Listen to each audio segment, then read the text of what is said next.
All right. Wow, it's already April. Damn, time is flying. But hey, at least I've got a pretty cool guest today.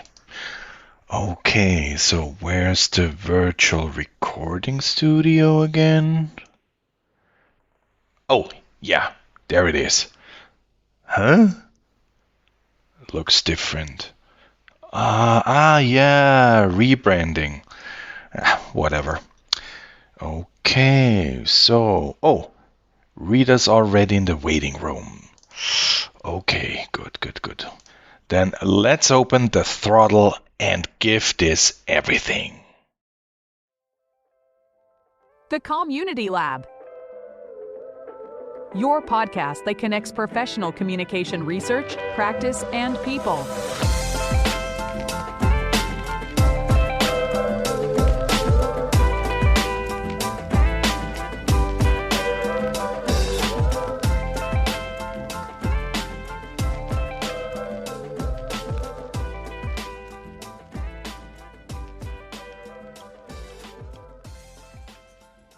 Hi, and welcome to the Community Lab. I'm Danny, producer and host of this Knowledge Transfer podcast, where I break down research on professional communication for practitioners, students, fellow scholars, and really anyone fascinated by how communication works in organizations and beyond. I'm very happy you've tuned in to this lab talk, especially since you've had to wait a little while for the first episode of 2026. That delay definitely wasn't planned, but here we are, finally back in the lab. This episode is all about internal communication with a particular focus on leadership communication and its impact on employee well-being, engagement, and more broadly, their behavior at work. To discuss this, I invited none other than Rita Men from the University of Florida. We haven't met in person yet, but honestly, if you're interested in organizational and strategic communication, it's almost impossible and probably unwise to ignore her research. I've lost count of how many times I've cited her work myself, for very good reasons. In this lab talk, Rita talks about the importance of symmetrical internal communication, how it contributes to employee engagement and positive behaviors, why communication professionals can be understood as emotion brokers, and why genuinely listening to employees' needs is so crucial for effective leadership communication. We also discuss the opportunities and challenges of using Gen AI in internal communication management. So, find a comfy spot, start cooking, or go for a walk. And let yourself get inspired by Rita's insights on internal communication and maybe pick up a few ideas along the way about what you as a leader or as someone who aspires to become one should keep in mind when communicating with the people you rely on. Enjoy! Hi, Rita. Welcome to the Community Lab. Thanks for joining the show. Hi, Danny. Hi, everyone. Thank you for having me today. Rita, as always, before we start the lab talk by chatting about your research or why you became or how you became a communication scholar and all those things we already know, I give the floor to ChatGPT, which, as always, has produced or worked on an introduction about you. So let's have a listen. Rita Men is a professor of public relations at the University of Florida and the founder and director of the Internal Communication Research Hub. She is widely recognized as one of the leading scholars in internal communication and leadership communication. She has published more than 100 peer-reviewed articles in top journals and authored and edited several influential books. Her work has been cited over 12,000 times, and she has received numerous research awards, including major distinctions from the National Communication Association and the public relations field. Her research has fundamentally shaped how we understand employee engagement, organizational trust, emotional culture, and the role of leadership communication in building healthy and high-performing workplaces. ChatGPT thinks that Professor Men is a scholar who truly defines the field, combining intellectual rigor with real-world relevance and offering leaders and communicators evidence-based guidance for navigating today's complex organizations. All right. Thanks, ChatGPT. Rita, now it's your turn. What do you think about the intro and how fluffy was it actually? I think honestly, ChatGPT did a nice job. Yeah, I think it probably a little better than if I would do it. I think you did well. Yeah. Okay, so everything is correct. Nothing is missing, something significant. I would say I'm humbled by that introduction, but it captured those key information from my bio pretty well. Yeah, no corrections. Okay, the facts are good. Good. Well done, ChatGPT. I still will figure out if I will continue working with you, but this is a different topic. Good. Before we dive into your research, as mentioned, I'm curious about the origin story. So how did communication research choose you, or how did you choose communication research? So was there a defining moment where you thought, yes, this is my field? Yeah. Well, the story started when I was an undergraduate student back in Hangzhou, Zhejiang University in China. In my junior year, I had the opportunity to work for the communication department for Alibaba Group as a part-time or as intern. And I was just amazed by how much communication can do. I saw firsthand the force, the power of communication in shaping not only relationships, but also the brand, the culture, both internally and externally. And a moment that was quite memorable for me is when I was in an all-hands employee meeting, and I got to listen to Jack Ma, who was the founder and the CEO back then of Alibaba Group. And then he's a very charismatic leader. I'm sure you can find a lot of videos online about him speaking. And I was just very motivated. And as an intern, I only worked there for less than 2 months. And then when he was talking about the vision of the company, the future, the goal, the strategies, I feel very much connected. And also I can see vividly the future of this company. And it was so motivating and very inspiring. So I can see the importance of leadership communication. Probably that is a major, defining moment that kind of influences my leadership communication 10 years later, because back then I was only an undergraduate student, and then I went on for master's study and then doctoral study. But I only started to do leadership communication research almost 10 years later. So I think that moment really impacted me. I still refer to Jack Ma as a visionary leader, transformational leader, and charismatic leader when I give the lecture about leadership communication and leadership. So I think that experience really shaped my career path later. Yeah. Okay. So, and why then you didn't end up at Alibaba? Was it then so, okay, studying is more fun, research is more fun, or? Great question. Back then, Alibaba only had 80,000 people, something, and then so my employee number is 6,000 or something. But right now they have 120,000 employees. Okay. So if I stayed, I probably became a billionaire now, maybe a millionaire. But I didn't, because I just found out my interest in communication in general, in strategic communication and public relations. I feel I needed to learn more. I just got to know the surface, but there's so much to unpack. So that's why I decided to continue graduate study and then later doctoral study. And today, that's where I am. Yeah. And you're happy as a communication scholar? Absolutely. I love my job. And I just love it. Yeah. Okay. I can talk about the why for a whole day, but I just love it for all kind of reasons. We will talk quite a bit about your research and your job, so to speak, even though, of course, we cannot talk about everything you've done. So because otherwise we would sit here for 6, 7, 8 hours.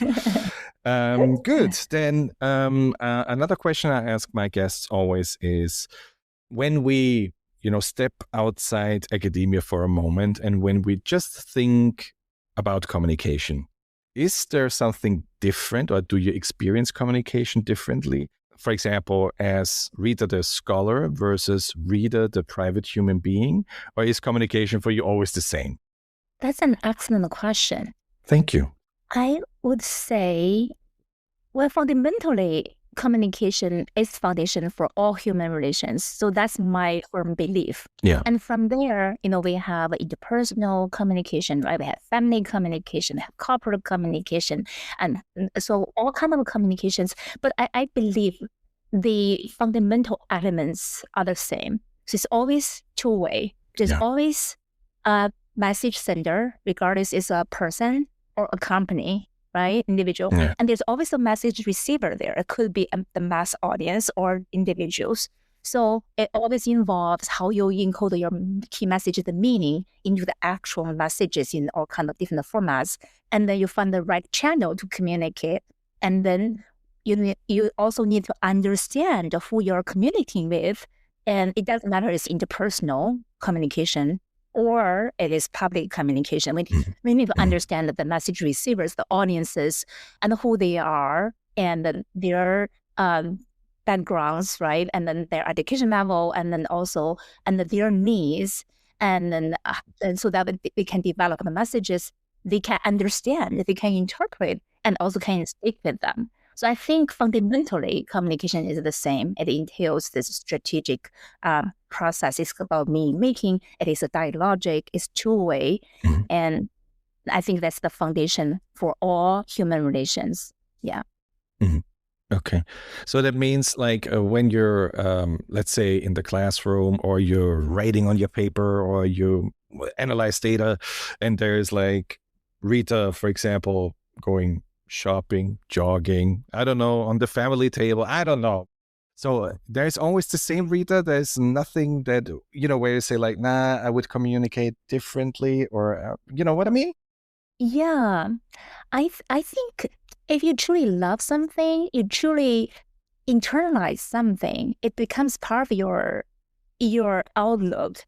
I think for me, I internalize communication that way. It impacts me not only like my research, how I approach it, how I define it, but also how I practice it. Yeah. So I definitely see its impact on me in terms of my interpersonal communication. Yeah.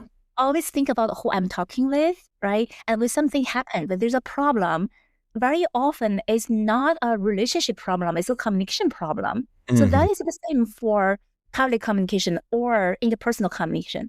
Like me and my husband, when there's some conflicts, it's not really about the problem itself. Very often it's about communication, whether we really proactively communicate, trying to truly understand the other's perspective and trying to build a dialogue, mutual understanding. So for me, I think it's just part of me.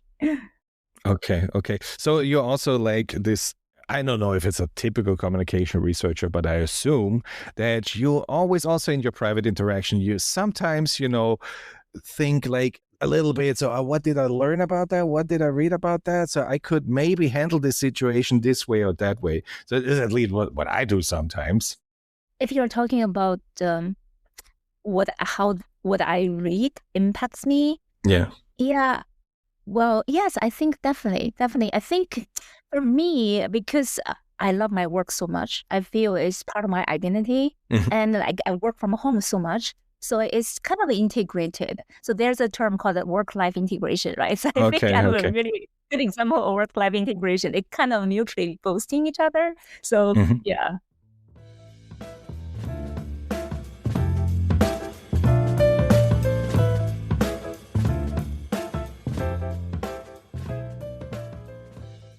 All right, then, it's time to get a bit more specific. We already set the stage with your background and your general view on communication. So let's open up the research toolbox, so to speak. You've done really impactful research, as we all know, and therefore I'm very grateful that you're here on this show. And you worked across various areas. And I would like to start with, I don't know if I can call it the basics, but this is a term you use very often. I know it's not coined by you, but it pops up quite often. And so let's talk a little bit about it. Because you often draw on the idea of symmetric internal communication. It is very intriguing that you show that it is important for building trust and strong employee-organization relationships. And so for listeners who are not familiar with that term, how would you explain it? So what symmetrical internal communication actually is? And in your opinion, why does it play such a big role in creating a workplace where people, employees, managers feel informed, respected, and genuinely heard? Symmetrical communication, if you think about the term symmetrical, right, it indicates balance. Yeah. So symmetrical communication, a very important part of it is balance of interest to taking into consideration of the audiences, the public's, their needs and concerns. Yeah. And to do that, it has to be two-way.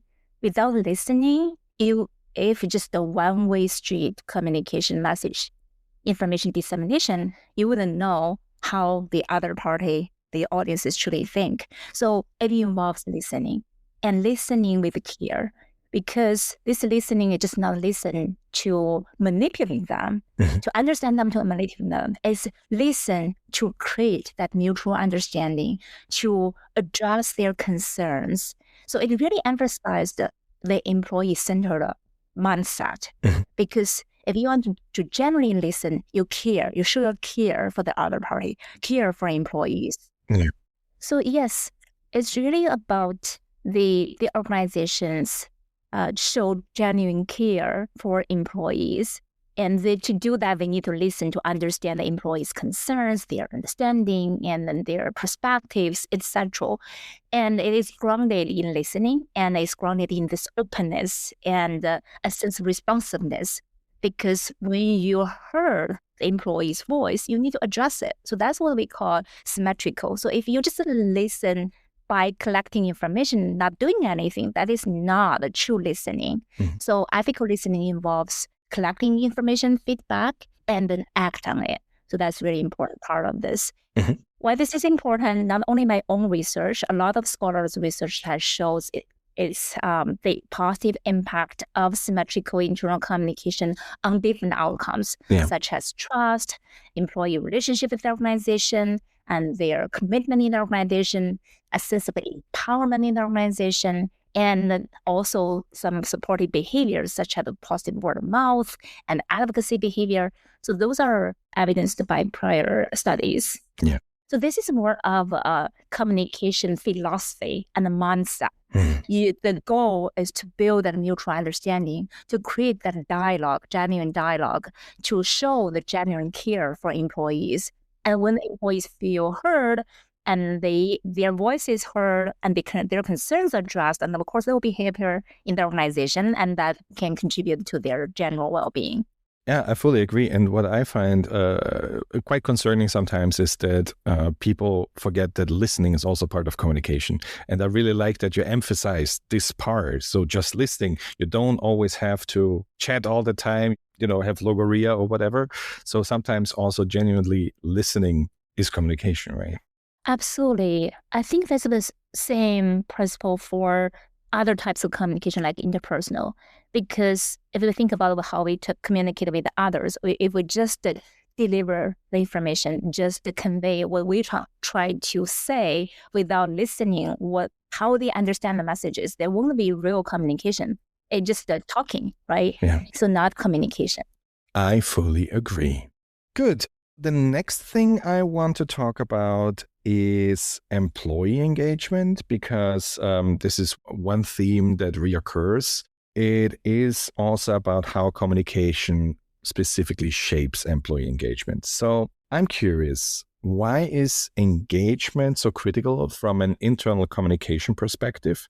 And when employees are communicatively engaged, what kinds of positive outcomes do we typically see for them, but also at the same time for the organization as a whole? Employee engagement is a term almost overused, but actually how it is defined or what it really means, it involves the cognitive And that means you're attentive in the organization. You pay attention to what is going on, right? And also the affective. You feel that emotional attachment to the organization. And the behavioral aspect, behavioral involvement, that you're willing to walk extra miles. So that's what we mean by engagement. But knowing what it entails, then it can better help us to understand why it is important. Because you're so attentive to what is going on to the job.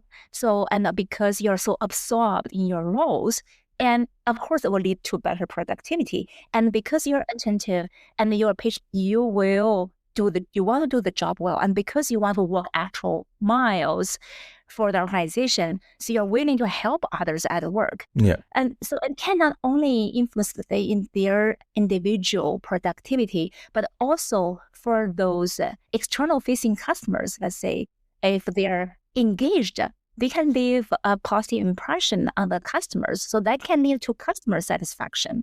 So according to research, my own research and a lot of research out there, employee engagement lead to a variety of outcomes: job satisfaction, commitment. When you are engaged, you honestly feel the passion for the work and you love it. You want to stay for this organization, stay for this job.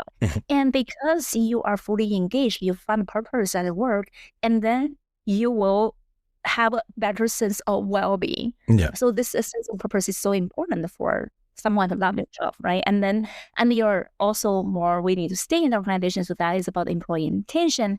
I already mentioned productivity and profitability for the organization. So that is for the organization's benefits. Yeah. And there's a lot of data showing all these outcomes.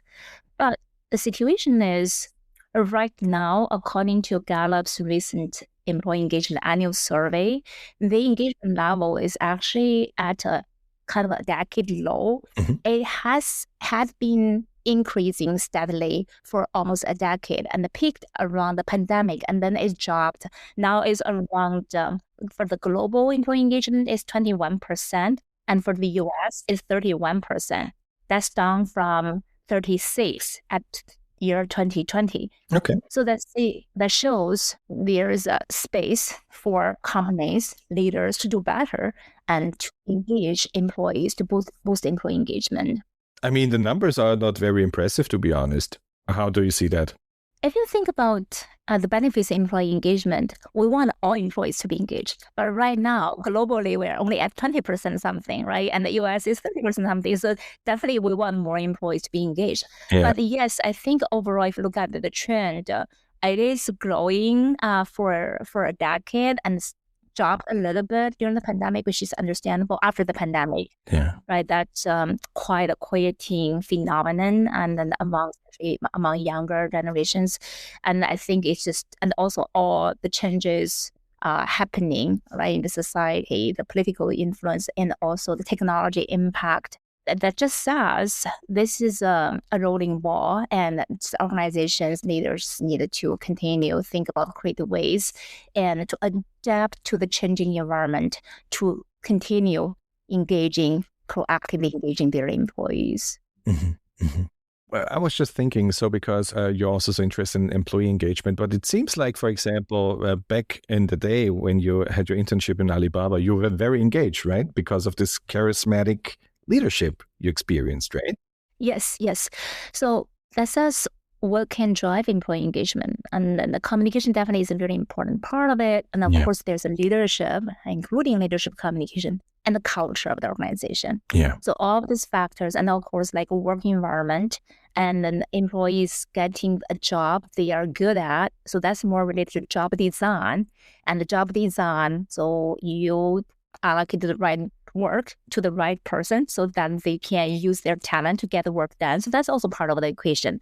And about an engaging culture, a culture that really is human oriented and show care for employees, right? And then the leadership, like how the leaders communicate the purpose, meaning the vision of the organization, those can be engaging as well. Yeah. So there are a lot of research about what factors could drive employee engagement, but basically these four buckets: work environment, and leadership, and communication, and culture. culture is the perfect keyword here because you already did some intriguing work on organizational culture and emotional culture in particular, where you talk about things like joy, pride, gratitude, and so on. So could you walk us through what you mean by emotional culture and what are the benefits of cultivating this kind of emotions at work? And also, I'm especially curious about what you call communication professionals are so-called emotion brokers. Sorry, that's a long question. So what is emotional culture? Why is it important? And what do you mean by emotion brokers? Yes, emotional culture is compared to cognitive culture. Traditionally, when we talk about culture, we refer to an innovative culture, a competitive culture. That's what we call cognitive culture. But emotional culture and has the assumption that communication not only communicates information, but also emotions. And the human beings, we are made with emotions. So emotional culture is more about the shared belief norms about what emotions are appropriate to express at work. Let's say joy or sense pride or gratitude, right? Or companionate love, etc. Or sadness. Yeah. All of these are concrete emotions, but when you think about this norm, that your understanding, the belief, what is appropriate to share or not share, so that is what referred to as emotional culture. Why this is important, I started to do research about emotional culture almost 10 years ago. I was just fascinated by the term, right? The emotional culture. And then I started to look at different types of emotional culture. As I mentioned, there's emotional culture of joy, emotional culture of companionate love, and then also emotional culture of gratitude, etc., etc. So I started to compare how different types of emotional culture can impact those employee outcomes, such as their trust in the organization, their relationship with the organization, their commitment at work, engagement at work, etc. And consistently, a few of my studies and my students' studies show that positive emotional culture of joy, so it express happiness, right? Excitement, happiness, passion at work, and also and gratitude and gratefulness, thanks, and pride, to show the pride, and also companionate love. That's more about you love each other as a colleague. Right? It's like sometimes you... So no flings. Yes.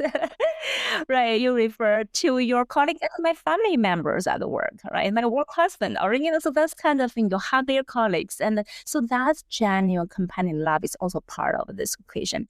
And then it showed it strongly impact the relationship, employee relationship with the organization, that emotional connection, that attachment, that their sense of identification, their sense of belongingness with the organization. Yeah. And once you have that strong relationship, it leads to a variety of other behavioral outcomes. So they're more willing to help one another, more willing to work extra miles, more willing to say nice things about the company. So all of those come after it. That's your second question. And the third question about the role of internal communication.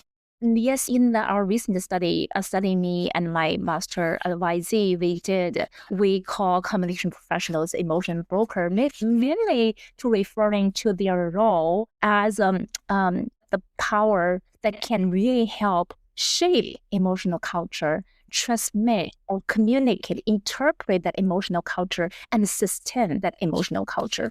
So we try to emphasize the importance of communication. So building a culture, we know requires collaborative efforts, not only communication, but also HR, leadership, and all of those. But we really want to highlight the central role of communication here. A really quick example, because this is a perfect example. It just happening this week at our university, in our college, College of Journalism Communications at University of Florida. They are doing an employee appreciation week. Okay. So immediately when I saw the email, it clicks, oh, this is a culture of gratitude. And they have different activities planned. Let's say Monday, they have this appreciation lunch. So from I believe it's from 12 to 3 or something. And then we encourage all faculty staff just to go there and eat and just converse, talk to each other and to get together and have fun.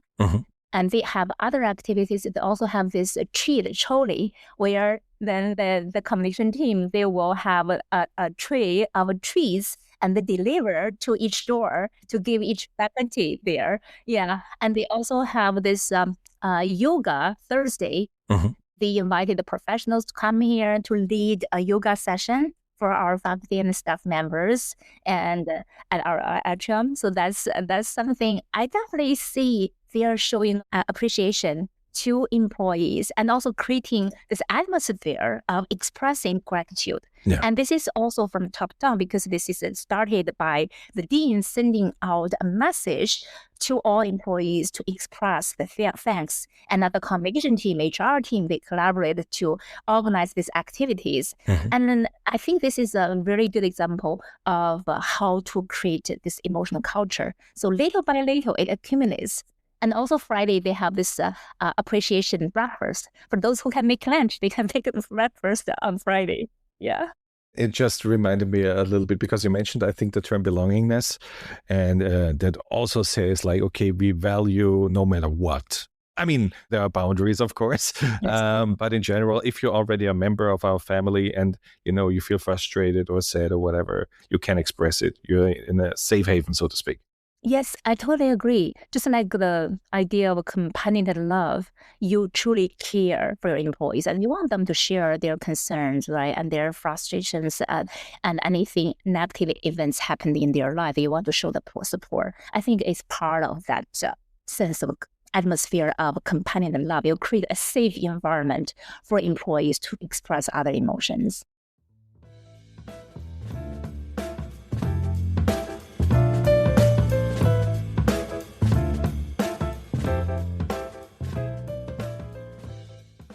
So the next thing I want to talk about, it's a bit of stretch, but we can do that because we already touched upon it. It's about technology. You already talked a little bit about social media and AI. And here specifically, I want to talk about Gen AI and its role in internal communication.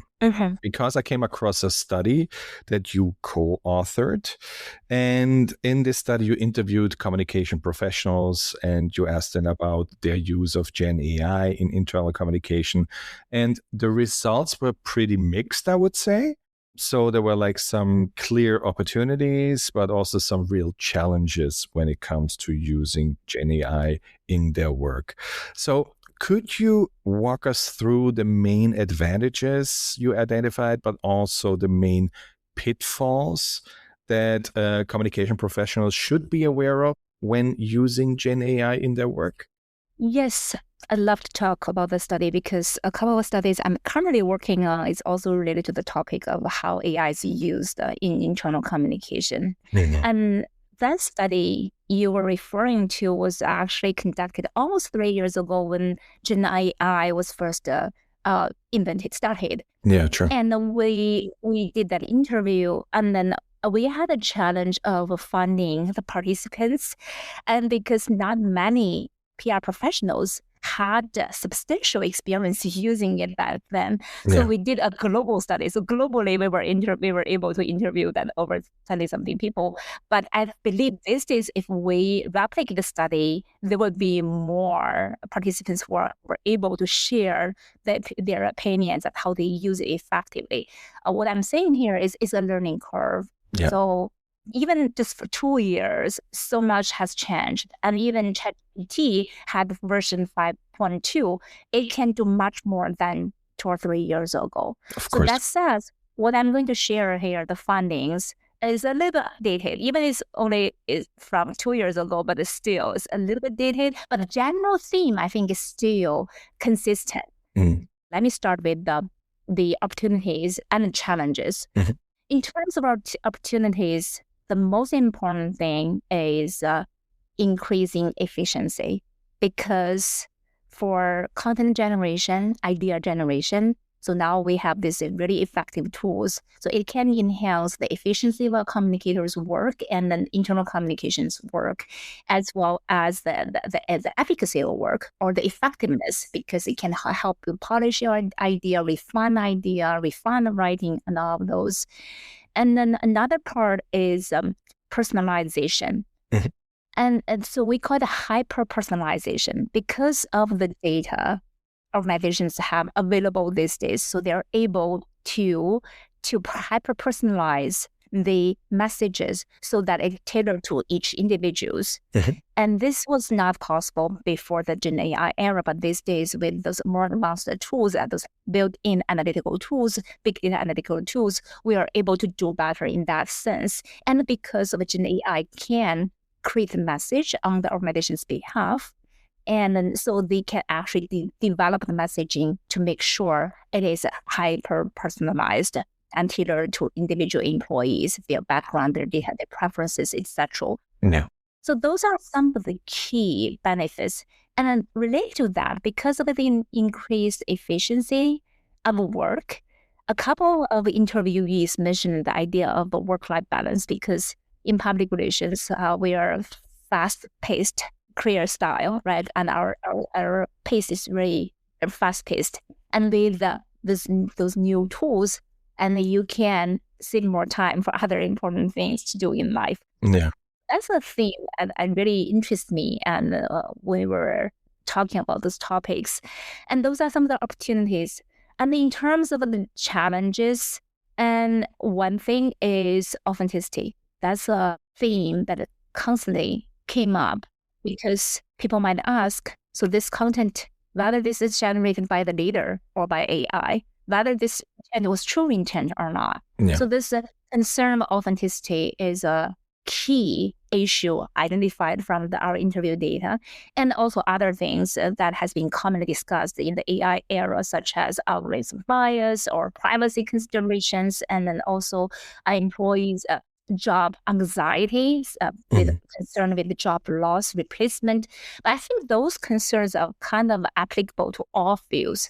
But that element of authenticity is very much relevant to communication and also the role of communicators. Yeah.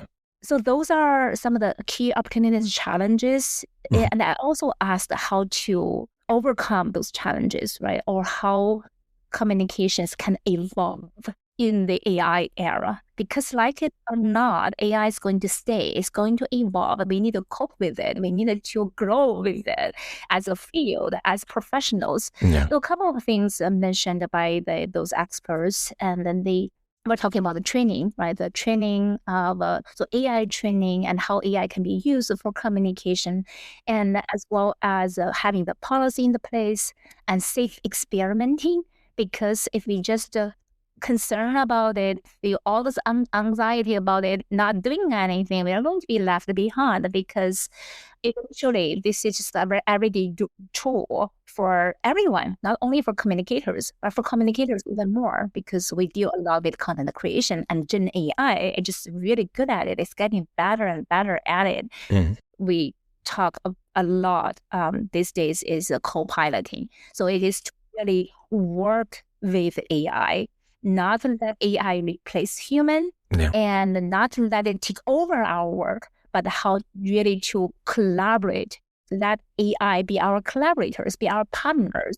So it's more about AI with human instead of AI versus human. So how to really collaborate, and have AI colleagues. And it is happening. Now we have agents. And so AI agents is being developed, and it's also getting better and better. It can do more and more. So how we can effectively integrate it in our workflow, and think about how we as communicators can upskill, can focus on those things AI cannot replace, right? Such as like really human creativity and the genuinity, right? And also and strategic thinking. So all those and also critical judgment, all those aspects are important. I'm sorry. So I read the article a few weeks ago, but so I cannot remember. But was like the environment also a concern? Was there something there as well? Yes, That absolutely. There's one article our internal communication research hub just summarized, and then it's related to the internal communication technology use and the sustainability aspect, and that is definitely concerned when it comes to AI. And then that's why I see some of the big tech companies, such as Meta and Google, they started to partner with those nuclear plants and then to trying to develop new ways of developing AI instead of so that to avoid causing all those environmental consequences. So I think there are ways to innovate, and some of the companies are working on it. And then actually, one of our doctoral students here at the University of Florida is looking at this particular issue. So AI with nuclear power, and then how that can also public acceptance to those policies, AI policies. Yeah. So I think will be interesting to see what she finds. She's still in her prospectus stage. Oh, okay. The last questions where we dig deep in your research, so to speak, is, of course, you mentioned it quite a few times, is leadership communication. You've conducted numerous studies about this topic, and you also looked at leadership communication across different management levels and in different contexts. So, for example, your work shows that charismatic leadership, we mentioned it already, can help meet employees' psychological needs. Other studies, for example, where you highlight that verbal aggressiveness from supervisors can lead to counterproductive employee behaviors.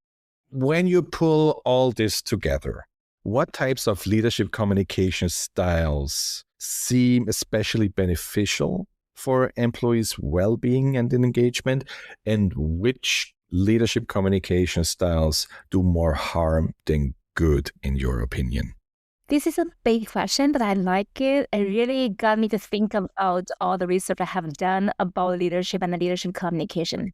I would say, well, there is a abundance of research in leadership field because it's a standalone field in the management arena, and there's a lot of studies about leadership. I will focus more on leadership communication.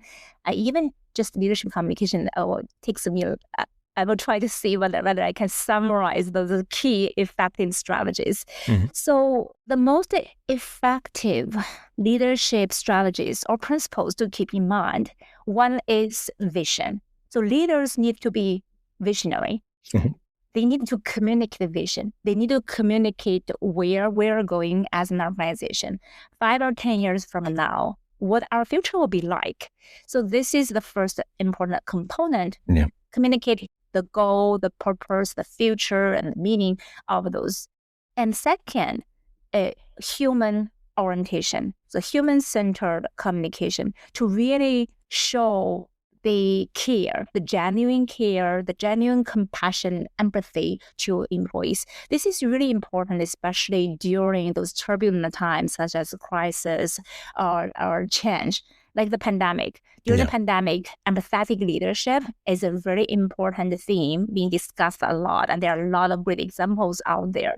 So this human orientation is really a core, because eventually, at the end of the day, leaders are communicating with the human beings. So they need to be employee-centered, this human-oriented. And another one, which is also very important leadership style, is authentic leadership. And there's so much literature out there. And myself, a lot of studies tapped into leader authenticity, authentic leadership, and communication authenticity. And all of this highlighted the same principles, such as being genuine, being consistent, being transparent. So they're all intertwined. So being authentic, you need to, as a leader, you need to always walk the talk. What do you say? What do you do? And what do you believe in? They need to be all aligned. But if not, it will backfire because people can see and people observe, and then it always have consequences. So this authenticity has a lot to do with consistency, and then genuineness as well, and show your human side of leadership. And because we're all human beings, like during those challenging times, like the pandemic, some leaders, they only focus on the positive side of things and try to avoid talking about any negatives. But some other leaders, they show the vulnerability and they share the full picture. So this is about transparency. It's also about authenticity. Yeah. Because people know they're not superheroes and no one expects them to be superheroes. During those challenging times, it is challenging for everyone, not only for employees, but also for leaders. So when leaders show their vulnerability and recognize what they cannot do, actually they win employees' heart because employees see them as someone just like me. Mm-hmm.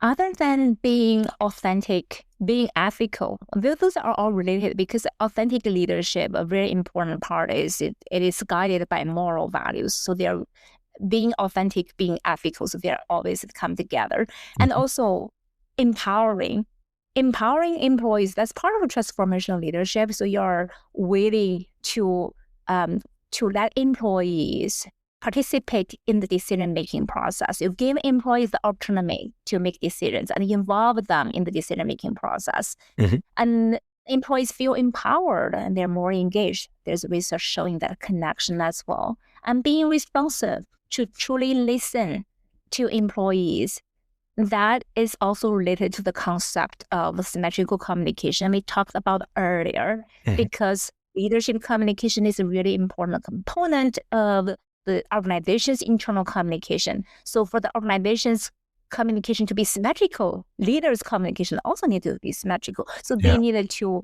really show that openness, that responsiveness, and show willingness to listen, and also to truly show care for employees, to be willing to adjust their decisions and their behaviors based on the employees' feedback and concerns.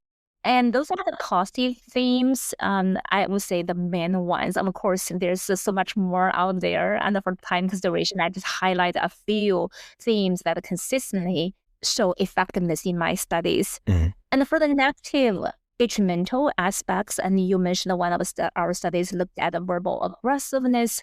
And this is, we see that sometimes there are some ineffective leaders or bad leaders, they do things like that, gaslighting, and also using threats or constant criticizing without encouraging employees. Yeah.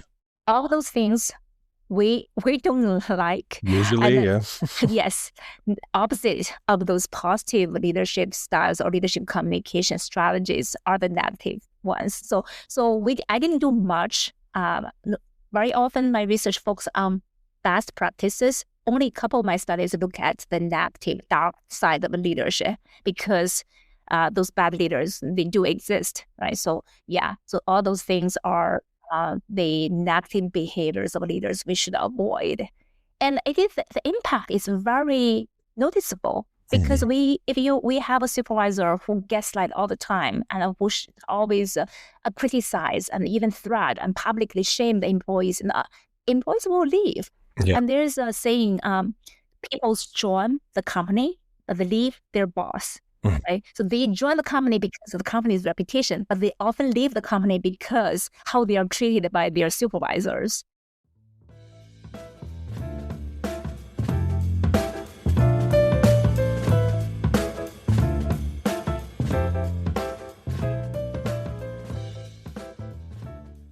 So actually, you already, touched upon it a little bit, but after we talk about your research, we also want to talk takeaways and practical implications, of course. I always distinguish between two groups: communication professionals on the one hand and people in leadership positions on the other. So let's start with the communication professionals. If you had to boil your research or everything you know about internal communication down in just 3 words of advice for communication professionals, what would those 3 words be and why those words? I would say listen is the first one. Mm-hmm. From our conversation, I refer to this term constantly almost, and it's the central theme of symmetrical communication and also a couple of other effective leadership styles, leadership communication strategies. The reason is because people often forget how important it is. So when they think of communication, even communication professionals themselves. Mm-hmm. And the second is care, to show genuine care for the audiences and for employees in this internal communication context to truly care about what the employees think, what they want, what they concern. And this is related to the human-centered or employee-centered communication approach. So you needed to show your genuine care for the employees to build that relationship. So a relationship is about mutual understanding. That's the first step. And also long-term relationship, you need to show your care for the other party to sustain the relationship. And the third word is empower. Well, empowerment, I think this is important for not only communication professionals, but also for leaders as well. Because when you empower the employees, you are on the same footing, you're on the same level. So you treat them not just as message receiver, you treat them as the proactive participants in this communication process. So you have this idea of creating dialogue. So when you empower them, you want to truly understand their perspective to create dialogue. Great, cool. When you again think about your research and everything you know about leadership communication, what concrete advice would you offer to those people? So it doesn't matter if it's a shift manager or a CEO, how would you say should they communicate with their respective teams? Or what should they do or avoid if they want to support employees' well-being and strengthen organizational performance at the same time? For leaders, number one, I would say communicate.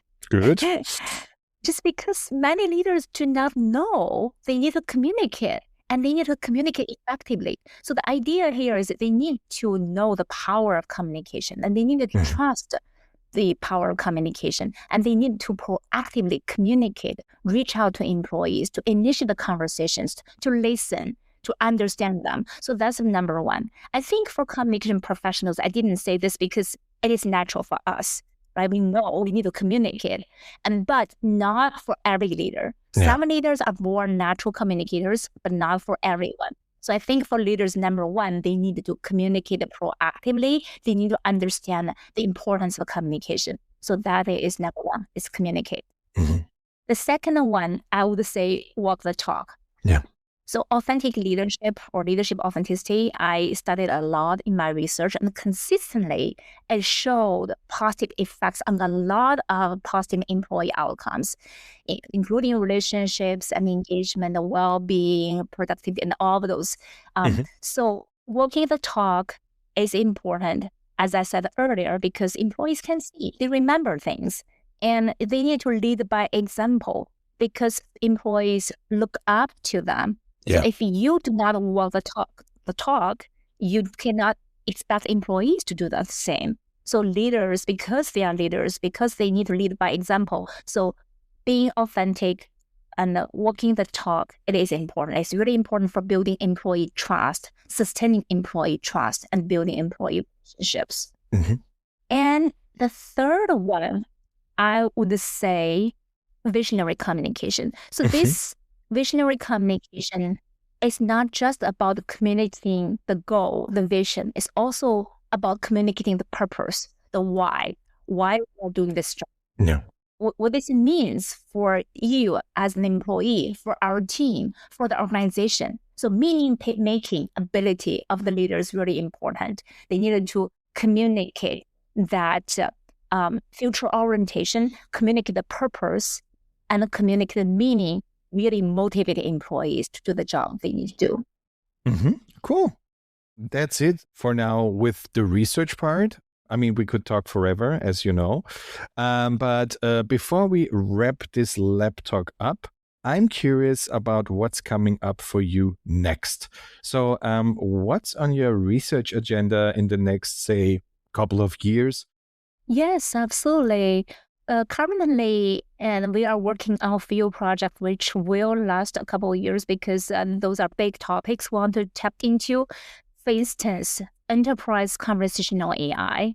I did a lot of study about social media and enterprise social media. Now in the AI era, and with the potential of a conversational AI, such as chatbots, or more advanced version. And the potential in building relationships, we want to understand how conversational AI can be effectively used by organizations to build both internal and external relationships, and particularly internal relationship management. We also want to understand employees' motivations in engaging with the conversational AI.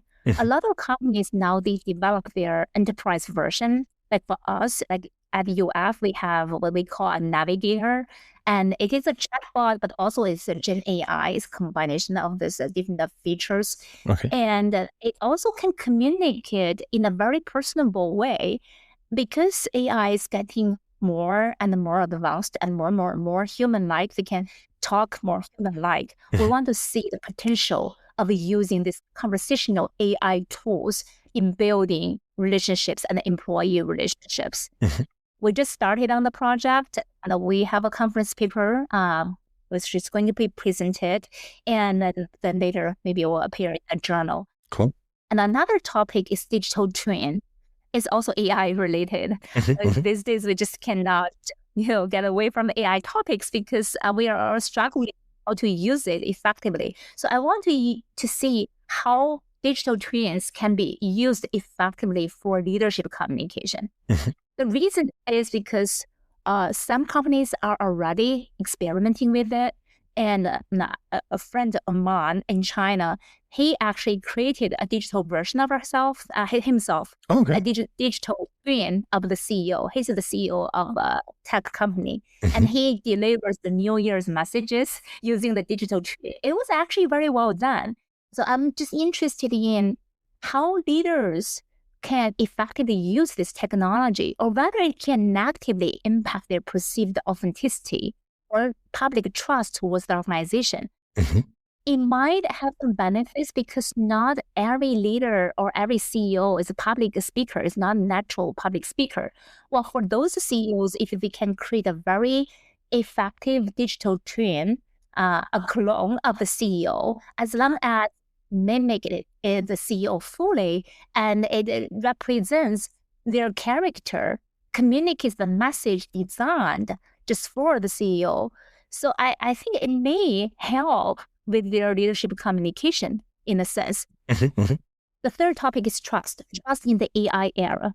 That's another topic me and my research team started to work on. We want to look at the different levels of trust, like trust in the company that developed AI, trust in AI tools, trust in AI-generated content, and trust in the company. So we want to see the different levels of trust, how they interact.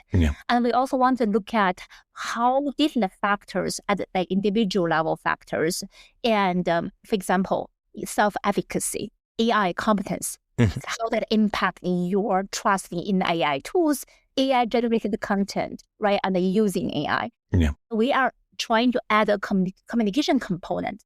Let's say OpenAI, how they communicate to the publics, whether that can influence people's use of ChatGPT, and then versus Google and Google's reputation, how they communicate with Gemini. So we want to look at the connection between this company, people's trust in the company who developed the AI, and their trust in the AI tools, and how they communicate the ethical principles. So when they do that, they communicate those aspects the publics care about, whether that can influence the public adoption of the AI tools they develop. So we want to add the communication component to the technology acceptance model. So those are some of the things, mostly AI related. Yes, it's the time, right? So we have to go with the flow, go with the times. So, but very fascinating. I look forward to your publications. Let's go to the last segment. It's game time. This means that it's time for our quick fire round, which means 5 rapid questions, 5 spontaneous answers, and no overthinking allowed. So, Rita, are you ready to rumble? This is fun. Yes, let's go for it. The quick fire round. If you could have a 1-hour conversation with anyone, dead or alive, who would it be? Anyone? My husband. No, come on. Really? Well, this is related to my research because my husband, he works in the tech company, and then he's a leader of a company. So a lot of my research actually paralleled with what he does. Like when he worked for Facebook, I started to research about social media. When he became a CEO of a startup company, I started to do leadership communication and also entrepreneurial communication. Okay. And now his company is developing AI tools that I do a lot of research related to AI, and he's super busy. So I would love to have a conversation. I see a pattern here. Yeah.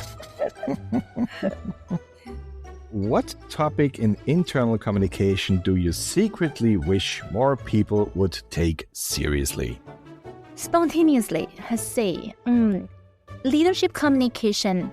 I would say this will need more research, and only recently more researchers started to research about it, but I think there's still a lot of untapped waters, and because a lot of research done is about leadership behaviors, leaders' decision making, much less on the communication component. But all kinds of leadership cannot be successful without effective communication. So I generally hope more researchers can do more research about leadership communication. Okay, cool. If you weren't a communication scholar, how else would you like to earn a living? Love this. Probably a fashion designer. Oh, I okay. am a big fashion fan, and in my spare time, I shop a lot, and I watch those fashion influencers a lot. And Okay. I have, honestly, more clothes than books. No, really? Someone who admits that. Okay, cool.